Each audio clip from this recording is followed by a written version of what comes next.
अस्सलामुअलैकुम स्टूडेंट, आज हम क्लास 10th के चैप्टर नंबर 13 ह्यूमन स्केलेटन के बारे में डिस्कस करने जा रहे हैं। तो सबसे पहले हम देख लेते हैं ह्यूमन स्केलेटन होता क्या है, इसकी इम्पॉर्टेंट क्या होगी, ठीक है, और रोल ऑफ स्केलेटन। इसके बाद बोन और कार्टिलेज में डिफरेंस, ठीक है, और मेन कंपोनेंट ऑफ बोन्स, ठीक है, और मैं आपको डिटेल से आगे बताता चलूँगा। तो सबसे पहले मैं आपको यही बताऊंगा कि जो ह्यूमन स्केलेटन है वो इसकी दो कैटेगरीज हैं। एक को हम कहेंगे एंडोस्केलेटन और दूसरे को हम कहेंगे एक्सोस्केलेटन। अब एंडो का मतलब ही यही होता है कि इनसाइड दी बॉडी, और एक्सो का मतलब होता है आउटसाइड दी बॉडी।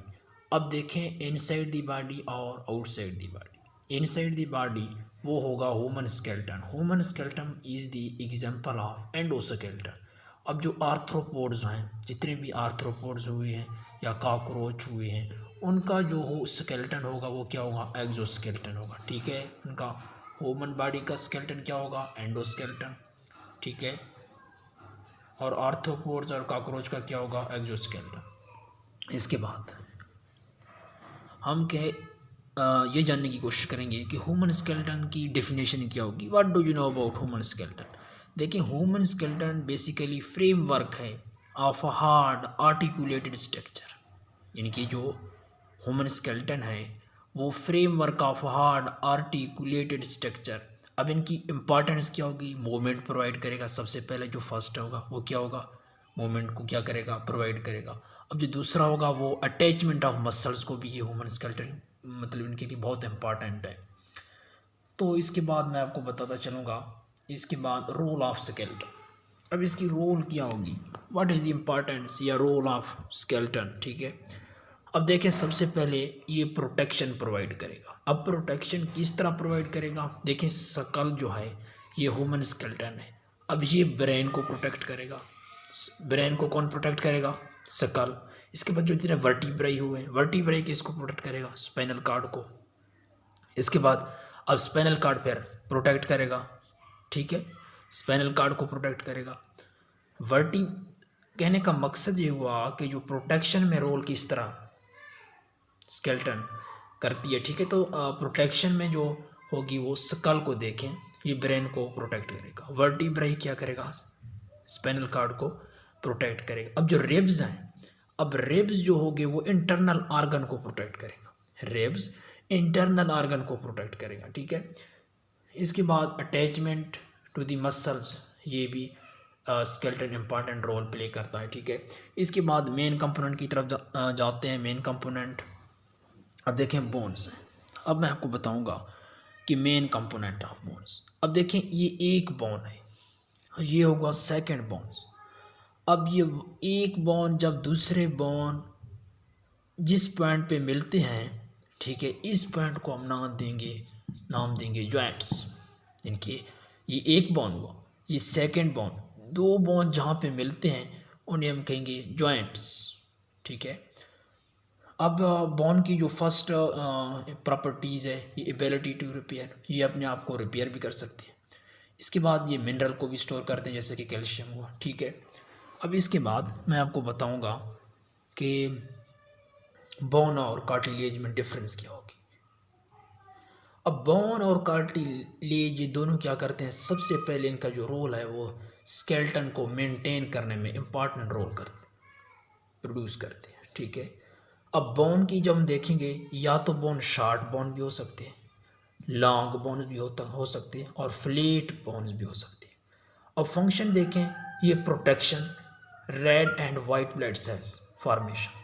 अब इंतहाई अहम है, रेड और वाइट ब्लड सेल्स की फॉर्मेशन बोन में होती है। ये बोन्स में ये एबिलिटी होती है कि वो क्या करें, रेड और वाइट ब्लड सेल को क्या करें, फॉर्मेशन करें, प्रोड्यूस करें। इसके बाद इनमें कैल्शियम भी होती है, फास्फोरस भी होती है, ठीक है। तो ये हुआ बोन की अहमियत। फिर दोहराऊंगा, short bones, long bones, flat bones. Function क्या होगी, protection, red and white blood cell formation, calcium और फास्फोरस।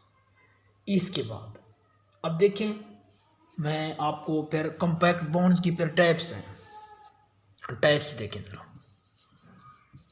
टाइप्स, एक होते हैं कॉम्पैक्ट, दूसरा होते हैं स्पॉन्जी बोन्स।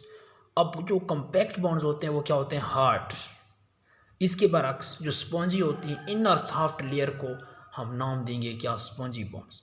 ये जो कॉम्पैक्ट बॉन्ड्स होंगे वो ये थिक होंगे, क्या होंगे, थिक।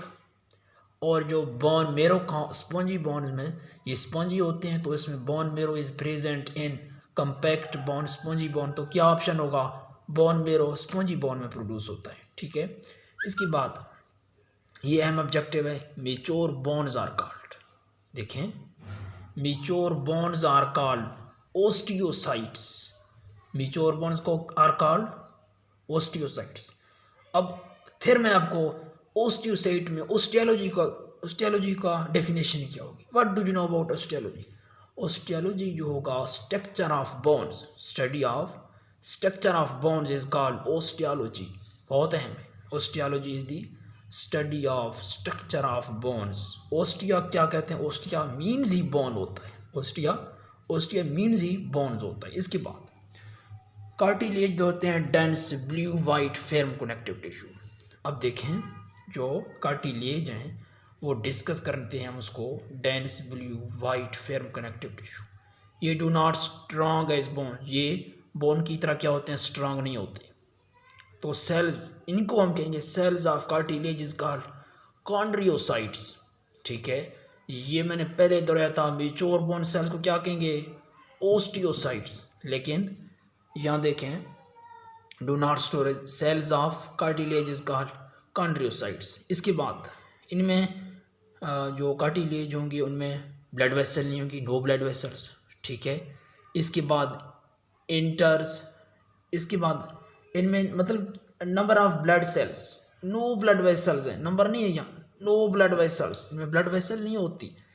इसके बाद मैं आपको इसकी कैटेगरीज के बारे में डिटेल से बताऊंगा।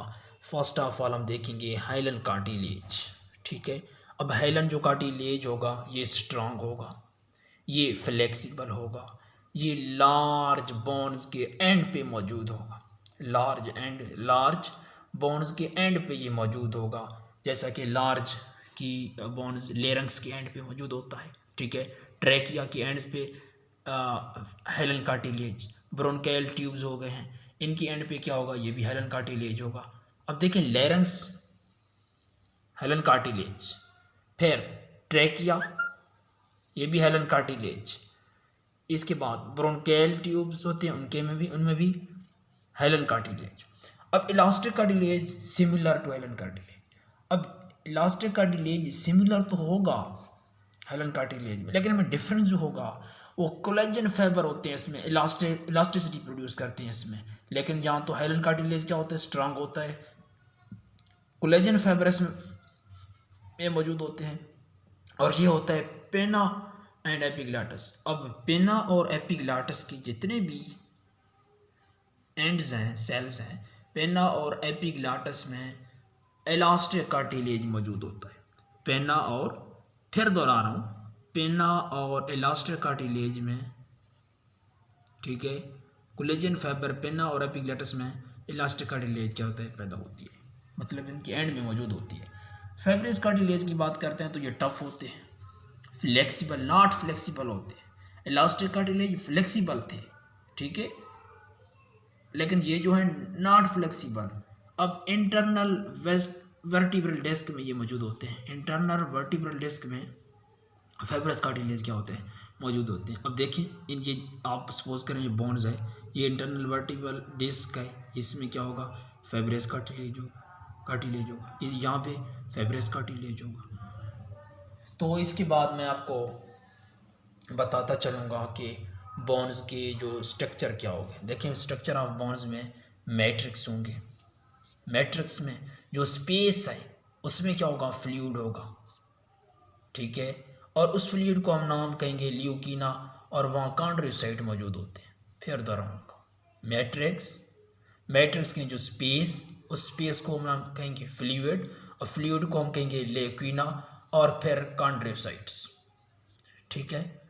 इसके बाद जो नॉर्मली बेबी के अंदर जितने भी बोन्स होते हैं वो होते हैं 300, लेकिन ये फ्यूज्ड होते हैं, और एडल्ट में वो कितने 206 होते हैं। तो थ्रू आउट द लाइफ पर 206 बोन्स मौजूद होते हैं।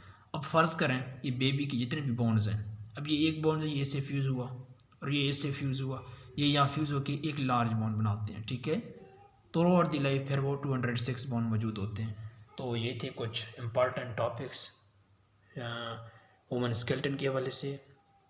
तो मैंने आपको जितने मेरे से हो सका तो मैंने आपको मतलब एक्सप्लेन करने की कोशिश की।